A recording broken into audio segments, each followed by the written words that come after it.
Hi, I'm Phil Friedman from PFO, Phil Friedman Outdoors, and our Spanish language radio show, Aventuras al Aire Libre.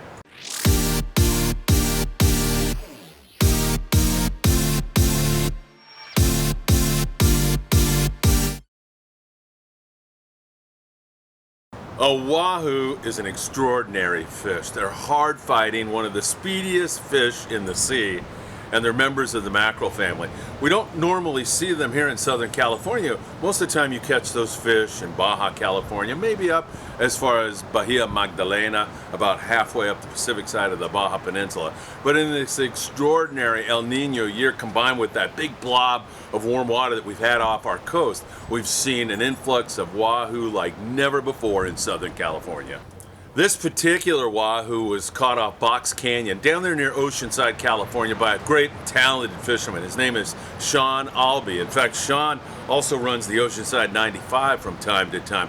And he was out fishing in about 300 feet of water when he came across this wahoo. He was trolling marauder style lures, which are lures that are typically used to catch wahoo. And because wahoo have such sharp teeth, I mean, they can saw through anything, Sean had those lures all wired up, and he was in a perfect position to make an exceptional catch here in Southern California. We were fortunate enough to donate the head of the wahoo, and the tail for that matter, to the Natural History Museum in Los Angeles, California.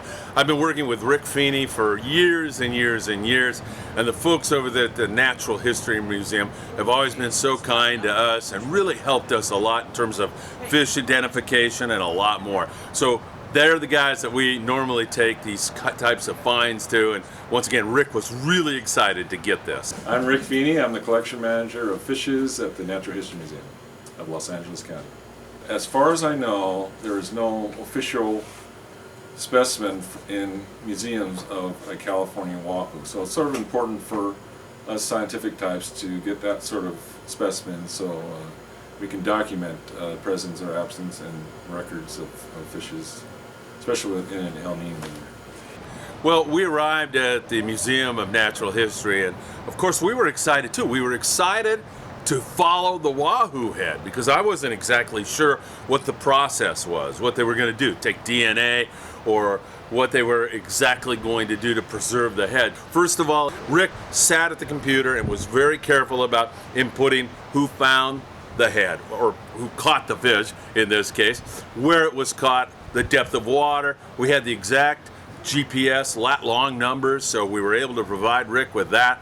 He had that and the date, and then he inputted all that information, including how large the specimen was and everything else. He took a DNA sample, and that sample goes into this super freezer.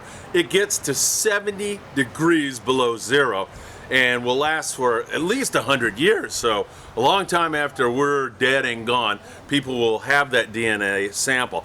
Then he preserved the head by putting it in a large container with formalin, something that will preserve it, and it stays there for a month, and then it will be moved to another specimen jar. And he also took us back and showed us this room, the specimen room, where there's over 5 million specimen. About 3 million of those have been categorized, leaving still a lot of work. 2 million more specimens that have to be categorized. And then from there, again, it's just a situation where now they have this beautiful wahoo at the museum, and other scientists can look online and look at the DNA results and everything else and share this information, and the academic part of the world can benefit from what we brought in there and what Sean Albee was so kind to donate to the museum.